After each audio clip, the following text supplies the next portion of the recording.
대부분의 교회가 지금 이제 추수감사절로 이렇게 지키고 있는 그런 이제 주일인데요.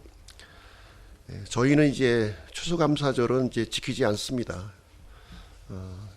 이제 미국의 그 선교사님들이 우리나라에 이제 복음을 이렇게 전하시면서 미국 교회의 이제 절기를 이제 우리나라에 전달해 주셨고, 그래서 대부분의 교회들이 이제 이번 주가 되면은 이 감사의 절기로 이렇게 지키고 있습니다. 감사가 나쁜 건 아니죠. 감사는 나쁘지 않습니다. 그래서 이 시즌에 맞추어서 이제 감사의 이제 메시지를 이렇게 또 정해놓고 이제 말씀을 전해드리려고 합니다. 사실 솔직한 제 심정이 지금까지 참 고통스럽고 이렇게 힘든 시간을 이렇게 저는 이제 최근에 이렇게 보내게 되었어요. 감사할 내용이 없어요. 감사할 내용이. 감사할 내용이 없고, 참 감사하고 싶어도 감사가 나오지 않는 그런 이제 심정을 제가 이제 보내게 되었는데요. 그래서 과연 이런 상황에서 감사의 그 메시지를 어떻게 위선적으로 전달할 수 있겠는가 하는 생각을 마음속에 많은 번민과 괴로움을 가졌습니다. 주님께서 이제 주시는 말씀이 우리가 감사해서 감사하는 자가 되는 것이 아니라 우리가 이미 감사하는 존재가 되었다는 거예요. 이미 감사하는 존재가 되었습니다. 감사할 수밖에 없는 그런 존재가 되었다 하는 것을 우리에게 말씀해 주셨고요. 그래서 우리가 감사하지 못하고 있다면 이 감사를 회복할 수 있는 은혜를 달라고 주님께 기도하는 심정으로 우리가 매달려야 될 줄로 생각을 합니다. 그래서 오늘 제가 준비한 말씀을 이제 전달해 드리도록 하겠습니다. 사실 저희들은 이제 지금 위기의 시대를 지금 살아가고 있습니다. 아무도 이 부분에 대해서 부인하지 못하실 거예요. 군사적 충돌이 그 일촉즉발의 그 위기에 지금 놓여져 있고요. 실제 전쟁이 일어나고 있죠. 러시아와 그 우크라이나 사이에 전쟁이 일어나서 비참한 현실을 우리가 눈으로 목도하고 있습니다. 또 최근에 이제 코로나가 종식되는 것처럼 보였지만 다시 이제 재유행을 또 이렇게 우리가 우려하는 그런 시기를 또 맞이하고 있습니다. 경제적인 한파도 지금 만만치 않아요. 앞으로 우리에게 닥칠 이 경제적인 한파가 쉽지 않은데 은행 금리는 이제 계속 올라가고 있고요. 또 인플레이션, 그 경기 침체가 이렇게 계속해서 일어나고 있습니다. 사회적인 이 범죄도 날로 이제 증가 추세에 놓여져 있고요. 특별히 또 리더십의 그 실종, 리더십의 부재가 또 큰 문제점으로 지금 부각이 지금 되고 있습니다. 극단적인 이기주의로 진영 논리에 빠져서 국가가 사실 4분 5열 이렇게 되고 있는 현실을 보고 있고요. 무엇보다도 이제 가장 큰 것은 이 교회의 부패와 타락, 이것을 이제 우리가 들지 않을 수가 없습니다. 교회가 마땅히 이렇게 선한 영향력을 이렇게 행사해야 되는데 그렇지 못하고 있다는 거예요. 그것이 너무 가슴이 아프고 이렇게 힘든 부분이 이제 되겠습니다. 이럴 때 우리 그리스도인들은 어떻게 해야 되겠습니까? 세상 사람들은 이런 모습들을 보면서 불평하고 원망하고 좌절하고 이것은 내 탓이야 하는 공세를 끊이지 않고 이렇게 하고 있습니다. 그럼에도 불구하고 우리 구원받은 그리스도인들은 감사하는 존재가 되었다. 이렇게 하나님께서 우리에게 말씀하시고 있는 거죠. 우리가 믿기 전에는 좋은 것, 나쁜 것이 있었어요. 이건 좋은 거야, 저건 나쁜 거야 하면서 이렇게 그런 마음이 있었습니다. 그러나 우리가 이제 믿음 안에 들어오는 순간 이제 좋은 것, 나쁜 것이 없어요. 다 하나님께서 우리에게 유익으로 주신 겁니다. 유익으로 주신 거예요. 장미꽃의 가시조차도 우리에게 유익을 위해서 우리에게 허락하신 것을 알 때 우리는 감사할 수가 있다는 사실입니다. 그리고 하나님께서는 지금도 지금도 여전히 우리가 살기 힘들고 팍팍한 이런 세월이라고 불평하고 원망하지만 하나님의 은혜가 계속적으로 부어지고 있다는 사실이에요. 이 사실 믿으십니까? 하나님의 은혜가 부어지고 있어요. 붙잡지 않는 우리에게 문제가 있는 거지. 하나님은 계속해서 우리에게 은혜를 부어주시고 있습니다. 그래서 우리는 감사를 회복하고 이 감사의 통로가 우리가 되기를 이렇게 소망했으면 좋겠습니다. 오늘 본문 말씀을 통해서 세 가지 감사의 원천인데요. 세 가지 감사의 원천을 한번 보시도록 하겠습니다. 구약의 화평 원문에 대해서 먼저 좀 소개를 해드리고요. 감사의 그 세 가지 원천, 하나님의 화평, 그리스도의 말씀, 예수 그리스도의 이름을 저희들에게 허락해 주셨습니다. 중심 내용은 감사를 통해 성숙한 믿음으로 나아가자 하는 내용이 이제 되겠습니다. 먼저 감사의 의미를 좀 이렇게 보시게 되면요. 영어로는 좀 여러 가지 표현이 있는 것 같아요. 제가 영어를 잘 못해가지고 어떤 차이점이 있는지는 잘 모르겠는데요. gratitude, appreciation, thanksgiving 이렇게 또 이외에도 아마 좀 있을 것 같은데요. 영어는 좀 다양하게 이렇게 좀 아마 뉘앙스가 좀 이렇게 틀리게 아마 들려질 줄로 생각합니다. 히브리어로는 이제 야다라고 하는 단어, 야다. 그래서 이제 던지다, 찬양하다 이런 뜻을 가지고 있습니다. 그래서 찬양과 이 감사는 거의 동의어로 이렇게 쓰여진다고 이렇게 보시면 되겠고요. 바클레이는 하나님의 이 창조적 사랑에 대한 인간의 본능적 반응이 바로 감사라고 지금 이제 말하고 있습니다. 그리고 이제 그리스어로는요, 유카리스티아라고 하는 단어를 이제 쓰고 있는데요. 은혜를 이렇게 입은 자가 보답하려는 마음이에요. 우리가 어떤 사람을 위기에서 이렇게 구출해 줬다면 구출받은 사람이 이렇게 구출한 사람에 대해서 갖고 있는 이 마음, 그것이 이제 감사라는 거죠. 감사. 그래서 이 구속적인 의미를 우리가 갖고 있는 거죠. 우리가 예수 그리스도께서 우리를 이제 죄와 사망에서 우리를 구출해 주셨잖아요. 거기에 대해서 그 은혜에 대해서 놀라운 은혜에 대해서 갖고 있는 우리 이 마음, 이것이 감사가 되겠습니다. 인류는 그 감사를 잃어버린 시대를 지금 살아가고 있습니다. 여기 동의하십니까? 감사가 없어요. 지금 그 60, 70년 전만 비교해도 지금 얼마나 살기 좋은 그 시대가 되었습니까? 진짜 상상할 수 없는 일들을 지금 우리가 누리면서 살아가고 있지만 그럼에도 불구하고 감사가 없다는 거예요. 감사가 없어요.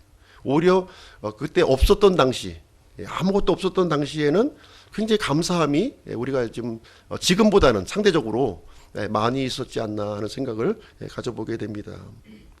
그래서 구원받은 우리 그리스도인들이 가져야 될 1차적인 특징이 바로 감사인 것입니다. 그래서 이 시간 우리 본문 말씀을 통해서 우리 감사를 회복하는 그런 시간을 이제 가졌으면 좋겠습니다.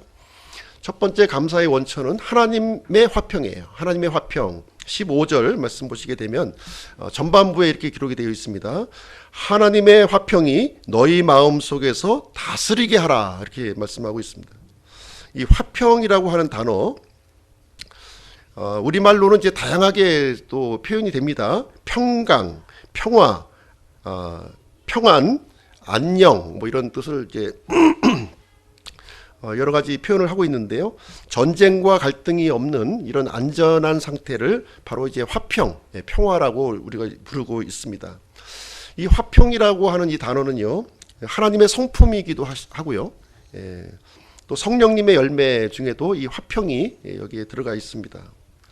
그래서 우리가 감사하지 못하고 있다면, 지금 현재 나는 감사가 없어, 이렇게 생각한다면 하나님의 화평이 깨어졌구나, 이렇게 생각하시면 되는 거예요. 내가 하나님과의 화평이 내가 지금 깨어졌다, 이렇게 진단하시면 그것이 합당한 진단으로 생각을 합니다.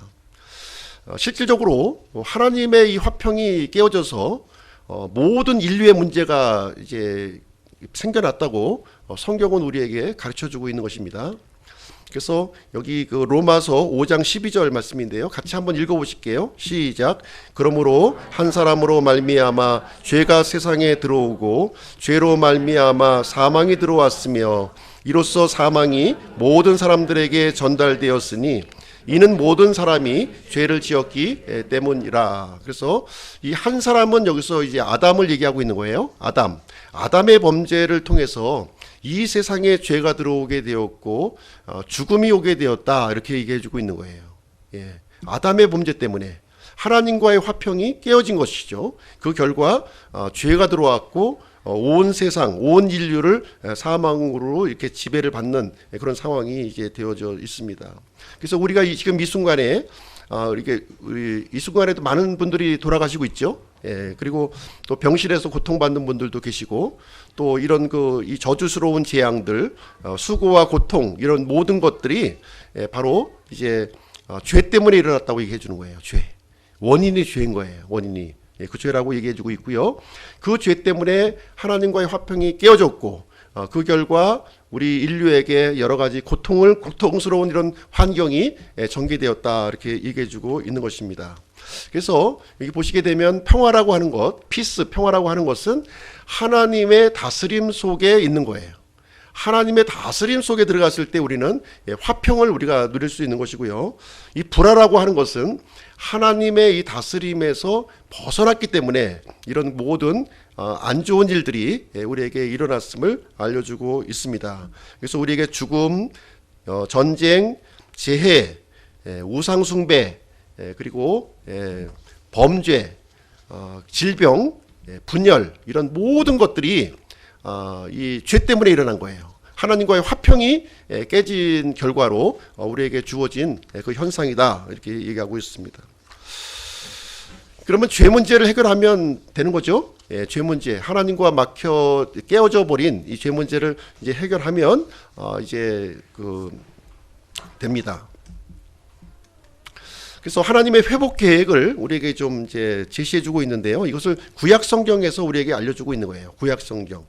어떻게 하면 하나님과 화평할 수 있는가 하는 것을 알려주고 있는데요. 가운데 부분에 이제 화평헌물이라고 있어요. 화평헌물.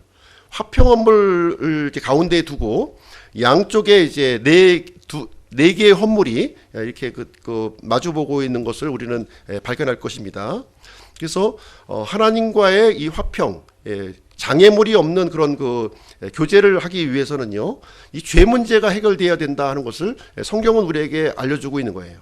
이 죄가 하나만 있는 것이 아니라 여러 가지 죄가 있다는 거예요. 여러 가지 죄, 여러 가지 모양으로 이제 변신되어서 우리에게 이제 일어나고 있는 것인데요.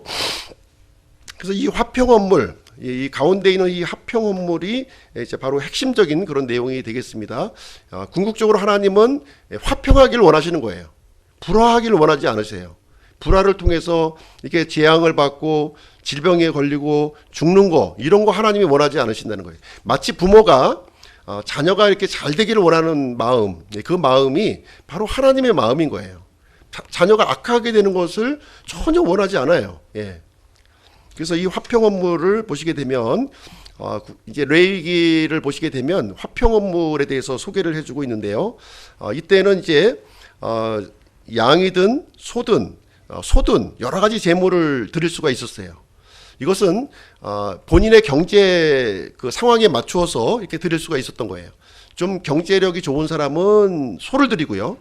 좀 경제력이 괜찮다 하는 분은 양을 드리고, 또 경제력이 좀 빈약하다 이런 분들은 이제 염소를 이렇게 화평헌물로 드렸다는 거예요. 근데 조건이 있었는데요. 흠이 없는 것을 드려야 되는 거예요. 흠이 없는 것, 깨끗한 것을 하나님이 이제 받으신다는 거죠. 그래서 화평헌물의 특징을 보면 세 가지가 있습니다. 세 가지. 첫 번째는 이제 감사제고요. 이 감사제는 뭐냐면 하나님께서 이미 베풀어 주신 은혜, 그 은혜에 대해서 감사를 하는 것을 말하는 거예요. 그리고 자원제가 있는데요. 자원제. 이것은 현재 하나님께 내가 순종하겠다고 하는 의미가 되겠습니다. 하나님은 절대로 억지로 이렇게 순종하라고 원하지 않으세요. 억지로 여기 예배 참석하라고 원하지 않아요. 몸만 와서 예배 드리는 걸 원하는 것이 아니라 진정으로 마음을 공유하고 함께하기를 원한다는 거예요. 그래서 자원제라고 하는 것은 자발적인 헌물을 얘기하고 있는 거예요. 자발적으로 우리가 해야 되는 것이지 어떤 강요나 율법적으로 하는 것이 아니라는 것입니다. 그리고 서원제인데요. 세 번째 특징은 서원제인데, 이 서원제라고 하는 것은 하나님 앞에 내가 약속을 하는 거예요. 하나님이 약속하는 것을 이제 얘기하는 거죠. 하나님께 이렇게 바른 관계에 놓여져 있겠다 하는 것을 말해주고 있습니다. 그래서 이 하나님과의 화평을 통해서만이 우리가 기쁨과 감사를 회복할 수 있다는 겁니다. 사람들과의 관계도 마찬가지죠. 이 화평이 깨어지면 감사와 기쁨이 없어지는 거예요. 그래서 그 화평이 이렇게 회복되는 것이 너무 중요하다는 것을 제 말씀을 드립니다. 그래서 이 화평 헌물의 실체를 한번 보시게 되면요. 화평 헌물의 실체, 요한일서 4장 10절인데요. 같이 한번 읽어보시겠습니다. 시작. 우리가 하나님을 사랑한 것이 아니라 그분께서 우리를 사랑하사 자신의 아들을 보내셔서 우리 죄들로 인한 화해 헌물이 되게 하신 것, 여기에 사랑이 있느니라. 우리는 하나님을 사랑하지 않았죠. 우리는 사랑이 없는 존재예요. 사랑 자체가 우리가 없고요. 우리는 무도하고, 우리는 마음이 메말라 있고, 우리는 마음이 강팍한 사람이에요. 근데 하나님께서 이러한 우리들을 사랑하셨다 이렇게 하고 있어요. 사랑해 주신 거예요. 그 사랑의 표현으로 어떤 일을 해 주셨냐면 자신의 아들을 보내주셨다 이렇게 하는 겁니다. 우리가 원수를 향해서 내 아들을 내어줄 수 있는 사람이 있나요? 불가능하죠. 불가능합니다. 사랑하는 사람을 위해서도 내 아들을 내어줄 수는 없어요. 그러나 하나님께서는 원수였던, 하나님을 이렇게 대적하고 하나님을 원망하고 하나님을 피해서 도망했던 우리를 향해서 자신의 아들을 우리에게 보내주셨다고 얘기를 해주고 있습니다. 단순히 보내주신 거로 끝난 것이 아니고요. 십자가에 이렇게 내어주셨다는 거예요.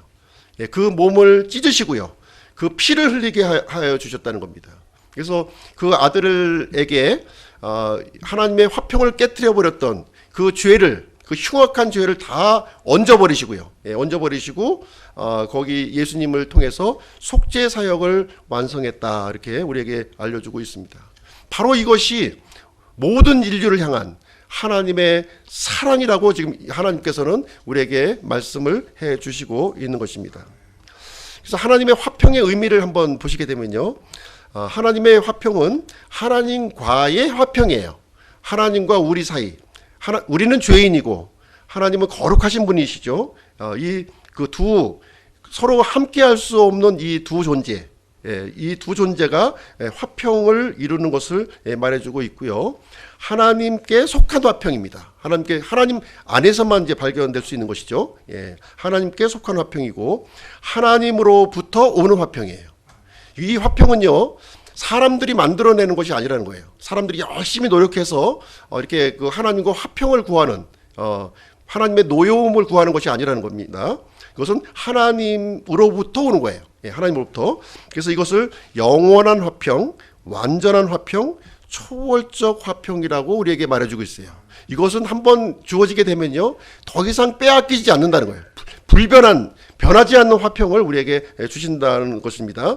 그래서 이 하나님의 화평을 우리가 갖게 되면 인생의 모든 문제를 우리가 해결받을 수가 있게 되는 것입니다. 그래서 하나님께서 화평하시기 위해서 한 몸을 준비해 주신 거예요. 한 몸을 준비해 주셨다. 그래서 골로새서 3장 15절 이 하반절에 보면 이렇게 기록이 되어 있습니다. 너희도 그 화평에 이르도록 한 몸 안에서 부르심을 받았다 이렇게 하고 있습니다. 우리가 예수님을 믿고 구원을 받았다고 하는 것은 예수님의 몸 안으로 들어갔다는 거예요. 몸 안으로 들어갔을 뿐만 아니라 하나님의 화평을 누리는 이런 복된 존재가 되었음을 우리에게 말씀해 주고 있습니다. 그래서 하나님께서는요, 예수 그리스도의 몸을 이렇게 준비해 주신 거예요. 누구든지 이 안으로 들어올 수 있도록 지금 초청하고 있는 것입니다. 이 예수님 안으로 들어가기만 하면 우리는 죄의 속박이 풀리는 거죠. 그렇죠? 죄의 이 사슬이 이제 끊어지는 겁니다. 그래서 속죄라고 하는 이 단어를 보시게 되면 영어로 어톤먼트인데요. 어톤먼트. 이것은 원 먼트에 이제 그로 이제 나누어서 볼 수가 있습니다. 이것은 하나가 되게 한다는 거예요. 하나가. 액 원 먼트. 이 죄인인 사람과 거룩하신 하나님과 하나가 되는데 어디서 하나가 된다고요? 예수님의 몸 안에서 하나가 되도록 이렇게 해 주셨다는 것이 되겠습니다. 그래서 하나님의 이 화평은 우리가 믿기 전에는 어떤 신분이었냐면 하나님에게 원수였어요. 하나님의 원수였습니다. 그리고 영원한 멸망을 받을 수밖에 없었고 어둠 가운데 거했으며 영적으로 마귀의 아들이었다는 거예요. 영적으로. 그리고 우리는 우상 숭배자였어요. 하나님이 아닌 다른 것들을 우리가 섬겼다는 거예요. 부처라든가 마호메트라든가 공자를 섬긴 거예요. 그것도 아니라면 나를 섬긴 거예요. 나 자신을 이렇게 섬기는 그런 존재였습니다. 그래서 우리는 영적 파산자였던 것이죠. 영적 파산자. 그러나 하나님께서 우리를 사랑하시고 그 아들 예수 그리스도를 우리에게 보내주시고 십자가에 못 박게 하여 주심으로 말미암아 완전히 바뀌어주셨다는 거예요. 완전히 바꿔주셨어요. 하나님의 백성으로 삼아주셨고 영원한 생명을 주셨고 빛 가운데 거하게 하셨으며 하나님의 아들이 되게 하셨고 또 이렇게 예배를 드릴 수 있는 복된 존재로 삼아 주셨다는 것입니다. 그래서 하늘의 상속 유업을 우리에게 주셨습니다. 그래서 이 땅에 우리가 하나님의 화평을 받은 존재이기 때문에 이제 완전한 화평으로 나아가기를 하나님은 원하고 있어요. 완전한 화평으로 나아가려면 어떻게 해야 되느냐? 이사야서 26장 3절인데요. 같이 한번 읽어보시겠습니다. 시작.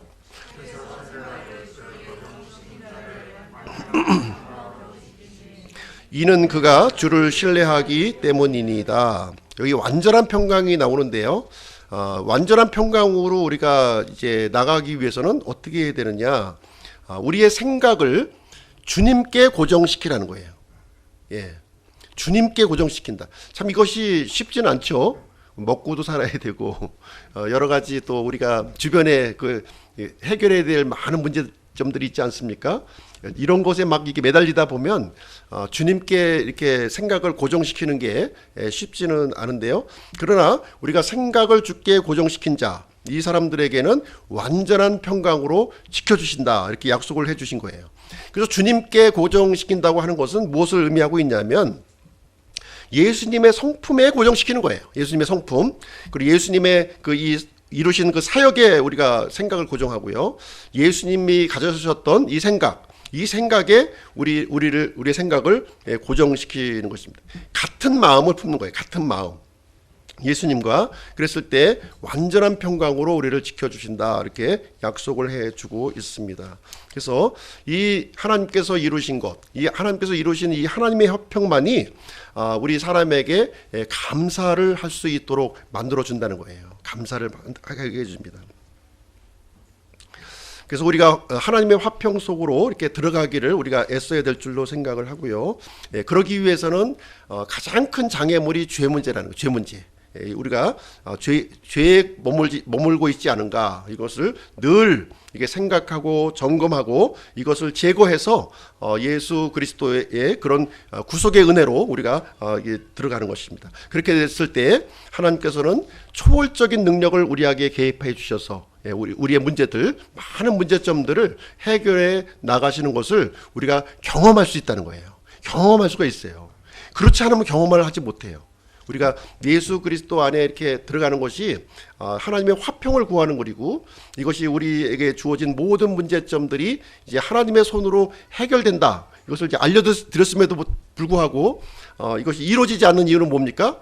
생각을 주님께 고정하지 않기 때문인 거예요. 요게 키가 되겠습니다. 이 열쇠를 좀 모두 풀으셨기를 바라고요. 두 번째는 그리스도의 말씀이 감사의 원천이 된다는 것입니다. 그리스도의 말씀이 감사의 원천이 돼요.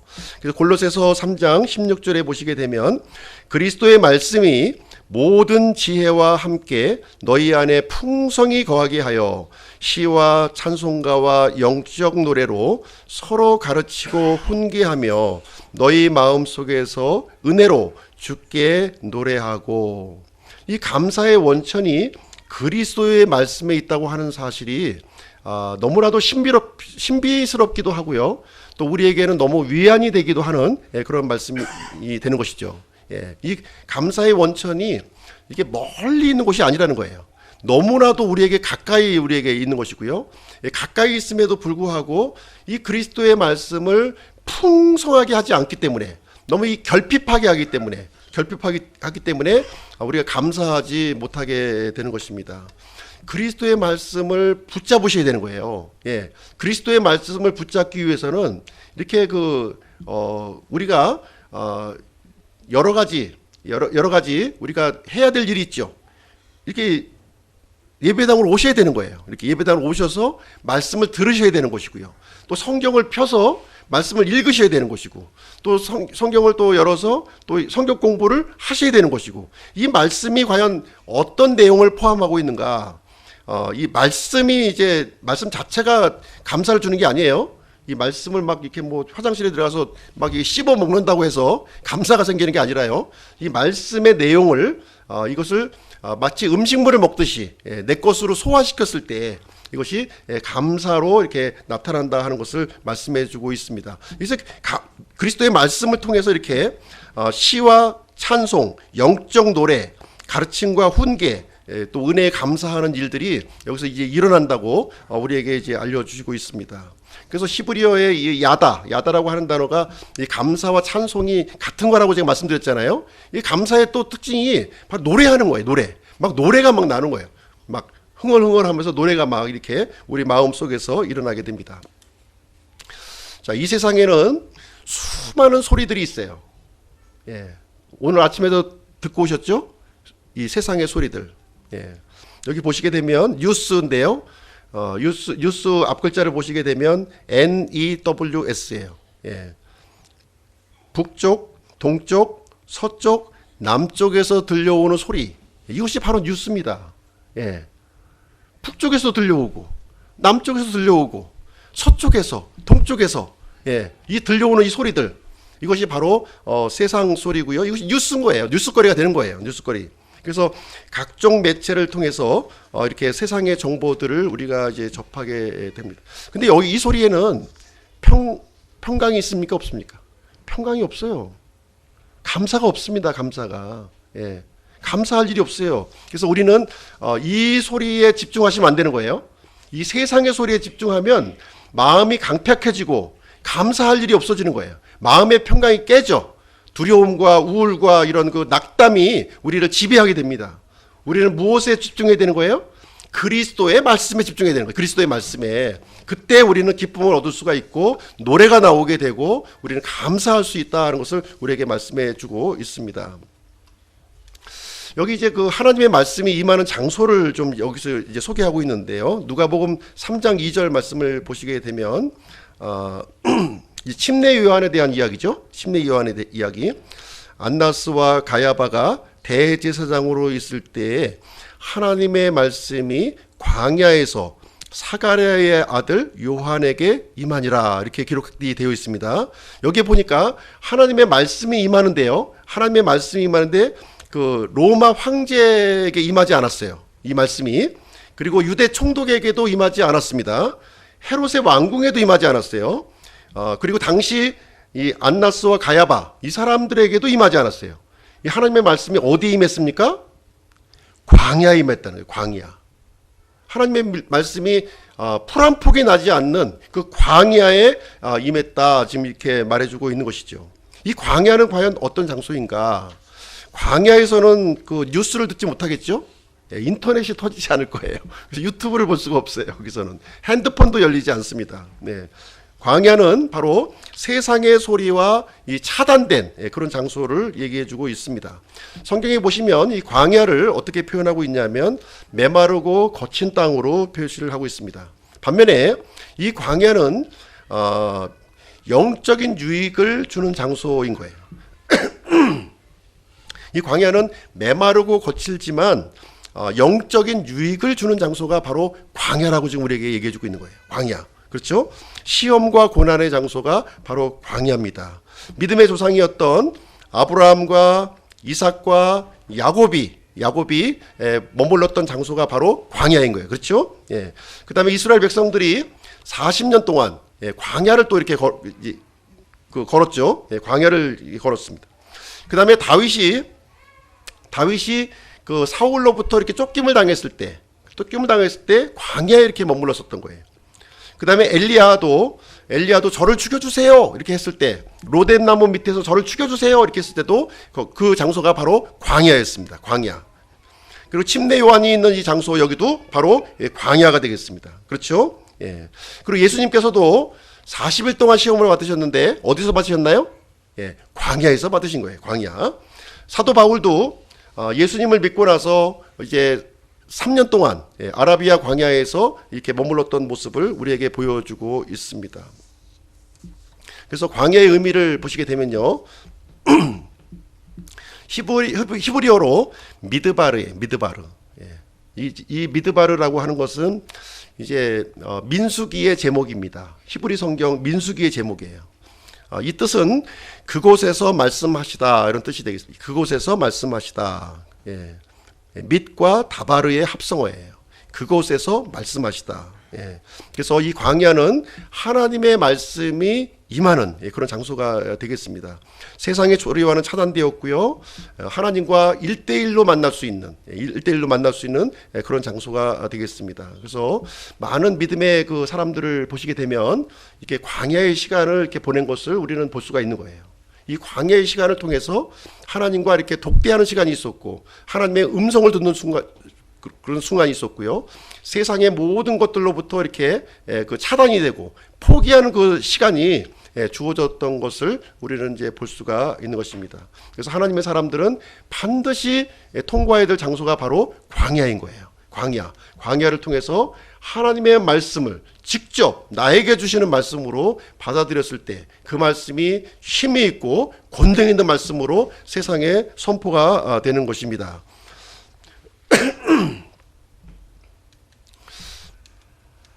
자, 세상을 보시게 되면 세상에 있는 것들은 겉으로 보기에는 너무 좋아 보이죠. 그렇죠? 예, 세상에 있는 것들은 너무 좋아 보여요. 육신의 정욕과 안목의 정욕과 인생의 자랑이 그 안에 포함이 되어 있습니다. 이 세상적인 것은요, 이게 센슈얼해. 우리의 그 감각적으로 만든다는 거예요. 감각적으로. 예, 말초신경을 자극하는 것들로 이렇게 가득하게 차여 있는 것을 볼 수가 있습니다. 그럼에도 불구하고 만족을 못하는 거죠. 예, 만족을 못하기 때문에 원망과 불평과 교만, 탐욕, 이런 것들이 우리 마음속을 지배하는 거예요. 만약에 내가 이 마음속에 원망과 불평과 교만과 탐욕이 이렇게 발견된다면 우리는 세상으로 충만해 있는 거예요. 그렇죠? 예, 그것을 우리가 알고 있어야 됩니다. 그래서 그 세상 사람들이 믿는 종교가 뭐냐? 바로 원불교예요. 원불교. 예, 여기 원망, 불평, 교만. 요게 원불교를 믿는 거예요. 원불교. 예, 세상 사람들이 믿는 종교가 이겁니다. 이 종교를 우리 그리스도인들이 믿으면 되겠습니까? 안 되죠. 이거는 세상 사람들이 믿는 거예요. 우리들은 뭘 믿어야 됩니까? 예, 거기에서 벗어나셔야 됩니다. 그래서 우리가 믿어야 될 것은 감사, 만족, 겸손, 절제, 이런 것들을 우리는 추구해야 되는 거예요. 세상의 것들은 벗어버리시고, 예, 이 원불교는 벗어버리시고, 예, 하나님을 감사하는 옷으로 우리가 이제 갈아입어 입어야 될 것을 얘기해주고 있습니다. 우리가 세상에 있는 것들에 이렇게 막 잠식이 되면요, 우리 마음이 이게 강팍해지는 거예요. 딱딱해지는, 점점 더. 아무리 많은 것을 주어도요. 얼마 전에 그 빈살만이란 분이 오셨는데 부자더라고요. 진짜 부자가 이런 부자구나 하는 또 생각을 하게 되는데, 그 앞에 우리 이재용 내노라 하는 재벌 기업들 보니까 그분에 비해 보니까 완전 거지, 완전 상거지, 동양통 들고 가는 상거지에 불과하더라고요. 진짜 부자의 모습이 이런 모습이구나 하는 생각을 들고요. 진짜 부자가 누군지 아십니까? 예수 그리스도세요. 우주의 통치자 예수 그리스도, 그분이 진짜 주인이십니다. 그래서 우리 필요한 것들 말만 하면 주시는 거예요. 말만 하면. 바른 관계에 들어가야 되겠죠. 그래서 말씀, 말씀은 이제 쇠망치인데요. 쇠망치. 예레미야에 보면은 내 말이 불같지 아니하냐, 바위를 부수어 산산조각 내는 쇠망치 같지 아니하냐 이렇게 얘기하고 있습니다.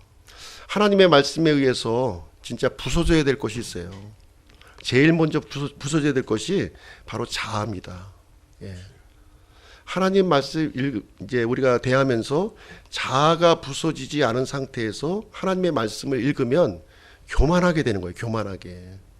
자아가 부서져야 돼요. 자아가 산산조각으로 이 말씀 앞에 부서져야 됩니다. 그래서 이 자아가 부서지지 않으면 항상 불평과 원망이 내 마음속에 자리를 잡는 겁니다. 강팍한 마음이 되는 거예요. 근데 이 하나님의 말씀을 통해서 내가 부서지고 내가 포기가 되면은 이제 부드러운 마음이 되고 그 다음부터는 모든 것이 감사로 여겨지는 거예요. 감사로. 감사로 여겨지는. 그래서 하나님의 말씀을 우리 속에 풍성히 거하게 하라는, 그리스도의 말씀이 우리 마음속에 풍성히 거하게 해서 그 말씀이 나를 지배하고 내가 복종해 나갈 때 우리 마음속에서는 이 감사가 노래로 이렇게 나온다는 거예요. 노래, 영적인 노래로, 이 노래로 찬송가로 우리에게 나타난다 하는 것을 말씀해 주고 있습니다. 세 번째 감사의 원천 한번 보시겠습니다. 세 번째 감사의 원천. 세 번째 감사의 원천은 예수 그리스도의 이름입니다. 예수 그리스도의 이름이에요. 골로새서 3장 17절에 이제 그 내용을 소개를 해주고 있습니다. 또 너희가 말이나 행위로 무엇을 하든지 모든 것을 주 예수님의 이름으로 하며 그분을 의지하여 하나님 곧 아버지께 감사를 드리라. 여기서 이제 이름인데요. 이름. 이 사람만이 그 이름을 짓는다는 거 알고 계십니까? 우리 사람만이 이름을 지어요. 원숭이나 침팬지는 이름을 짓지 못해요. 말도 못하지만 이름을 짓지 못해요. 사람만이 이름을 짓는 거예요. 다리 이름도 짓고 또 성씨도 짓고 또 마을 이름도 짓고 산 이름도 짓고 강 이름도 짓고 동물 이름도 짓고 그리고 또 채소 이름도 짓고 얼마나 이렇게 지혜로운지 모르겠어요. 이름을 이렇게 짓습니다. 그래서 이름이라고 하는 것은 요 짤막한 요 단어이지만요, 그 존재를 대표하는 것이라는 거예요. 대표. 어떤 사람의 이름을 이렇게 딱 얘기하면 그 세 글자가 그 사람의 정체성을 대표하고 있는 거예요. 그렇죠? 그 정체성을 얘기해주고 있는 것입니다. 그래서 예수님의 이름 이렇게 했을 때는 예수님의 무엇을 지금 이제 나타낸다? 예수님의 정체성을 나타내고 있는 거죠. 예수 그리스도의 이름으로 우리가 뭘 한다 하는 것은 무슨 얘기냐면 예수님의 이름을 갖다 붙이라는 얘기가 아니라 예수님의 정체성을 가지고 구하라는 것이죠. 그렇죠? 예수님의 정체성을 가지고 구하면 우리 하나님 아버지께서 우리의 이 요구하는 것을 들어주시겠다 이렇게 말씀해 주시고 있는 것입니다. 나의 정체성을 가지고 기도하시면 안 돼요. 나의 정체성이 아니라 예수님의 정체성을 가지고 기도했을 때 들어주신다는 것입니다. 그래서 예수님의 이름을 보시게 되면 요한복음에 7가지 방식으로 우리에게 소개를 해주고 있습니다. 7가지 방식. 나는 나다. I am 이라는 표현을 하고 있는데요. 이 I am은 스스로 있는 자라는 뜻입니다. 창조주 하나님이라는 뜻이에요. 예수 그리스도는 창조주 하나님이신 거예요. 창조주 하나님이시면서 지금 자신의 이름을 우리 7가지 방식으로 소개하고 있습니다. 첫 번째는 생명의 빵이 되신다는 거죠. 세상의 빛이 되시고 양의 문이시며 선한 목자이시고 부활과 생명이시고 길과 진리 그리고 생명이 되시고 참 포도나무가 되신다. 우리에게 말씀을 해주고 있습니다. 그래서 이 우주의 통치자 이분이 우리에게 기도의 특권을 주신 거예요. 나의 그 정체성을 가지고 기도하면 하나님이 들어주시겠다 이렇게 말씀해 주고 있습니다. 요한복음 16장 24절 보시게 되면 같이 한번 읽어보시겠습니다. 조금 집중도가 떨어지죠. 지금 조금 집중도가 떨어지니까 한번 한 목소리로 같이 한번 읽도록 하겠습니다. 시작. 지금까지는 너희가 내 이름으로 아무것도 구하지 아니하였으나 구하라 그리하면 너희가 받으리니 이로써 너희 기쁨이 충만하리라. 이거를 경험할 수 있으시길 바랍니다. 예수님의 정체성을 가지고 이제 기도하게 되면 이제 지금까지는 이 이름을 주시지 않았죠. 이 이름을 주시지 않았지만 예수님이 십자가에서 달리시기 전에 달리기 전에 이 이름을 우리 신자들에게 주셨다는 거예요. 예, 이 특권을 우리에게 주셨고요. 그렇게 되면 이 기도하는 이 내용이 응답되는 놀라운 그것을 경험하게 될 것이다 하고 우리에게 말씀해 주고 있습니다. 예수님은 어떤 분이세요? 우주의 통치자시고 왕들의 왕이시고 주들의 주시고 처음과 마지막이 되신 분입니다. 그래서 예수님만이 우리의 모든 일들, 우리 여러 가지 문제점 있지 않습니까? 이 문제점 있어요, 없어요? 이 문제점들을 예수님의 정체성을 가지고 한번 기도해 보시라니까요. 그럼 하나님이 들어주시겠다고 우리에게 약속을 해 주신 것입니다. 하나님에게는 어려운 게 없어요. 어려운 게 없습니다. 예, 하나님에게는 모든 것이 가능하신 거예요. 모든 것이 가능한 그 자원을 우리가 활용할 수가 있는데 예수님의 정체성을 가지고 가라는 겁니다. 우리가 부모도 그러잖아요. 자녀한테 여기 슈퍼에 가서 내 이름 대고 먹어. 그러면 되지 않습니까? 네. 하나님의 이름을 가지고 우리가 움직이는데 능치 못할 것이 무엇이 있겠습니까? 그래서 예수님의 이름으로 기도한다는 것을 우리가 좀 이해할 필요가 있는데요. 예수님의 이름으로 구한다 하는 것은 단지 주문이 아니에요. 우리가 기도하고 나서 이제 뭐 예수님의 이름으로 기도합니다. 이걸 갖다 붙이는 것이 그 기도가 아니라는 것입니다. 예수님의 권위, 예수님의 이 대리자로서 하나님 앞에 기도하라는 거예요. 기도하라는 것이다. 예, 그것을 우리에게 말씀해 주고 있습니다. 그때 우리에게 우리가 필요로 하는 모든 것들, 우리가 구하지 않은 것들 많이 있잖아요. 그런 것들을 하나님이 알아서, 전지전능하신 하나님께서 알아서 공급해 주신다는 거, 알아서. 예, 이 믿음이 있으셔야 돼요. 이 믿음. 예수 그리스도의 이 믿음을, 이름의 믿음을 가지셔야 되겠습니다. 그러면 어떻게 기도할 것인가? 사실 우리가 이제 기도한다고 하는 것은 왜 기도합니까? 염려되니까 기도하죠. 염려가 되잖아요. 염려하는 게 있어요. 염려하는 거. 야, 내일 어떻게 살지? 앞으로 내가 이제 70살 먹으면은 또 어떡하지? 예, 노후에 대한 걱정. 이게 있잖아요. 예. 이것을 이제 우리 그리스도인들은 염려 걱정만 할 게 아니라 어떻게 하라고요? 기도하라고요. 기도. 예, 이 염려 걱정을 기도로 바꾸라는 거예요. 기도. 우리의 문제점, 어려움들, 직면한 여러 가지 일들을 가지고 하나님 앞에 나오라는 겁니다. 하나님 앞에. 예, 이 들어줄 수 있는 분이 그러잖아요. 우리가 우리 부자 그 사람 빈살만 우리 기업 총수들한테 뭐 하고 싶으냐고 들어주겠다는 얘기잖아요. 뭘 얘기하든지. 예. 하나님도 마찬가지라니까요. 하나님도 뭐 하고 싶으냐고, 뭐가 문제냐고 물어보면 들어주시겠다는 거잖아요. 들어주시겠다고. 들어주신다고요. 들어주신 하나님이 계시고 그분 앞에 염려하지 말고 기도로 나아가라. 근데 기도하고 나갈 때는 반드시 할 것이 있어요. 반드시. 감사가 들어야 돼. 감사 없이 들어가면은 이 기도 안 받아주시는 거예요. 감사가 들어가면은 받아주시겠다는 거죠. 이 감사는 뭡니까? 나에게 이 닥쳐진 이 현실을 그대로 받아들이는 거예요. 받아들이는 겁니다. 쟤 때문에 내가 이렇게 됐어. 응? 그럴 수밖에 없었어. 이런 마음이 아니라 진짜 받아들이는 거예요. 받아들이는 것이 바로 감사입니다. 그것을 가지고 감사함을, 하나님께서 왜 이런 상황을 나에게 허락하셨습니까? 있는 그대로 제가 그것을 받아들이겠습니다 하는 마음을 가지고 하나님 앞에 기도하는 겁니다. 그렇게 했을 때 하나님께서 기도의 응답으로 우리에게 화평을 주신다는 거예요. 화평. 우리가 기도할 때 기도했는데도 여전히 불안해. 예, 그러면 제대로 기도 못한 거죠. 올바른 기도는 화평이 임합니다. 화평과 기쁨의 자리를 잡아요. 예. 그것을 통해서 하나님께서 우리 마음과 생각을 지켜주시겠다 이렇게 약속했습니다. 근데 우리가 이제 기도에 대해서 오해하는 게 뭐냐면 기도하면 문제가 없어지는 것으로 알아요. 기도하면 문제가 없어지는 것으로. 근데 기도해도 문제는 안 없어집니다. 기도의 응답은 뭐냐? 마음과 생각을 지켜주신다고 하셨거든요. 예, 우리 생각을. 예. 그래서 없애주는 것이 아니라 그것을 감당할 수 있도록 해준다는 거예요.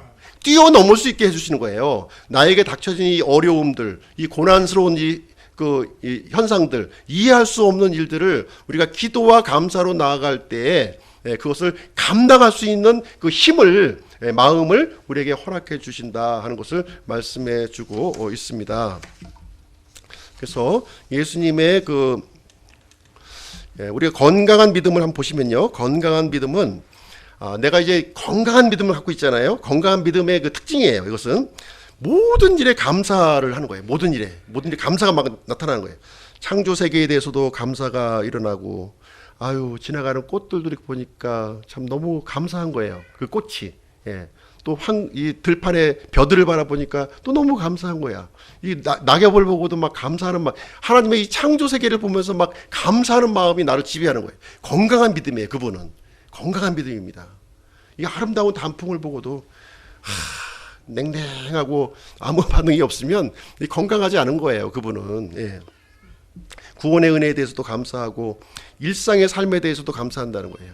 오늘 아침에 눈을 떴을 때 감사하고 저녁에 눈을 감았을 때도 감사하고 일상에 나에게 주어졌던 이런 것들이 이제 저절로 이루어진 것이 아니라 당연히 이루어진 것이 아니구나. 이것이 하나님께서 나의 인생에 이렇게 개입해 주시고 이렇게 다스려 주시기 때문에 이런 일이 생긴 것이구나 하는 생각을 우리가 갖게 된다고 하는 것입니다.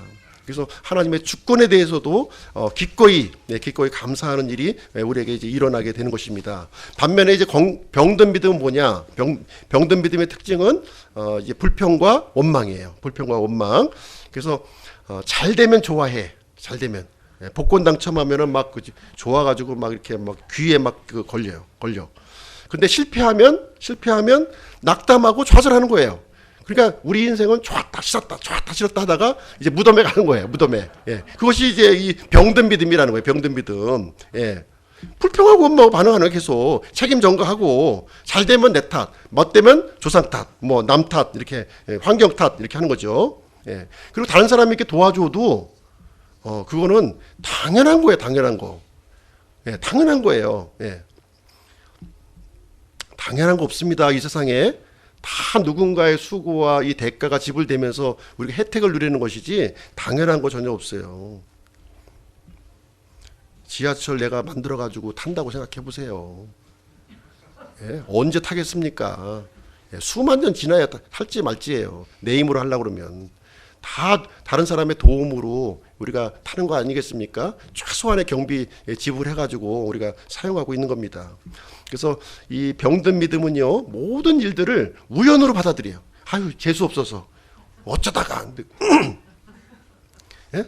이거 아니에요. 이거 아닙니다. 절대 주권자 하나님 앞에 나아갈 때 그걸 인정해야 되는 거예요. 그 인정. 그 믿음을 통해서, 건강한 믿음을 통해서 하나님이 역사하시는 겁니다. 그래서 오늘은 세 가지 감사의 원천에 대해서 말씀을 드렸습니다. 하나님의 화평, 그리스도의 말씀, 예수 그리스도의 이름, 이 원천을 주었는데요. 다 은혜로 주신 거예요. 은혜로. 우리가 받고자 하기만 하면 받을 수 있어요. 우리가 안 받으려고 해서 그런 거지. 자꾸 빼고 도망치고 이래서 안 받는 거지. 받으려고만 하면은 손만 뻗치면 받을 수가 있는 겁니다. 이것을. 그래서 감사는 건강의 지표입니다. 요한 웨슬리가 감사는 성숙한 그리스도인의 표적이다 이렇게 말씀해 주셨고요. 이 감사를 하게 되면은 유익이 굉장히 많아요. 유익이. 의사분들도 얘기합니다. 감사하세요. 그래. 감사하지. 아니 감사하는 거하고 제 병하고 무슨 상관이 있어요? 그런데 감사하세요 그러는 거예요. 감사하면 병이 난다는 거예요. 이 사실 아세요? 아니 의사 선생님이 그 얘기 한다니까요. 감사하라고. 그 얘기는 무슨 얘기냐면 우리의 영과 혼과 육이 이렇게 서로 연결되어 있다는 거예요. 단순히 육체의 질병만의 문제가 아니라는 거죠. 그렇죠? 서로 연관되어 있다는 거예요. 이제 감사했을 때 이렇게 몸도 건강해지고요, 마음도 건강해지고 또 영적으로도 건강해지는 거예요.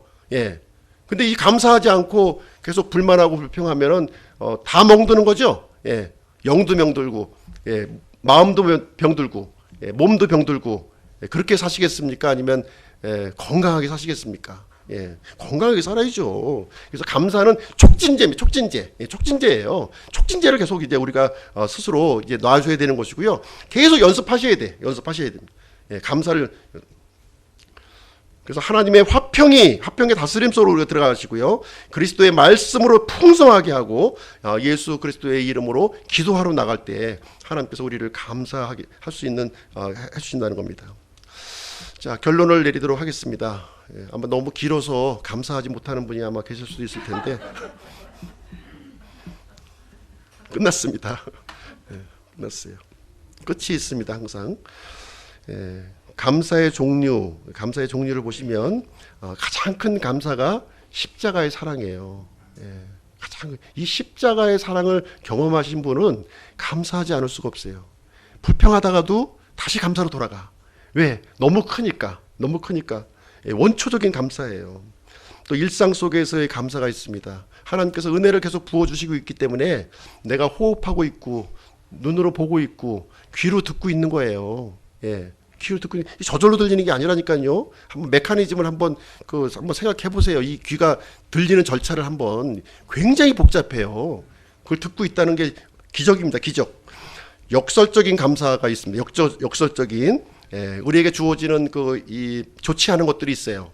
고난, 부서짐, 모자람, 실패 이런 것을 통해 있습니다. 그러나 우리 그리스도인들에게는 이것조차도 하나님께서 우리를 유익으로 바꿔주신다는 거예요. 유익으로. 좋지 않은 것도 유익으로 바꿔주신다는 거예요. 그래서 우리가 해야 될 일은 뭐냐? 처음부터 감사가 나오진 않을 거예요. 감사할 거 없는데 뭔 감사해 이렇게 할 수 있겠지만 자그마한 일부터 감사의 씨앗을 뿌리시기 바랍니다. 감사의 씨앗을 심으세요. 이렇게 하나하나 심으시라는 거예요. 그것이 감사의 나무로 감사의 나무가 되는 거예요. 그래서 어느 순간 우리가 감사의 숲으로 완전히 뒤덮이게 되는 그런 일이 이제 생겨난다는 것을 우리에게 말씀해 주시고 있습니다. 그래서 아직 구원받지 않으신 분들은 이 십자가의 사랑을 통해서 이렇게 하나님의 화평을 회복하시고 그러면 감사할 수 있는 존재로 만들어 주신다는 거예요. 이미 구원받으신 분들은 비록 감사할 일이 없지만 그래도 이 감사의 원천을 속에 우리가 들어가서 거기에 파이프라인을 이렇게 달아가지고 우리가 공급을 받으면 우리는 감사할 수 있다 이렇게 말씀해주고 있습니다. 잠시 기도하는 시간 갖도록 하겠습니다.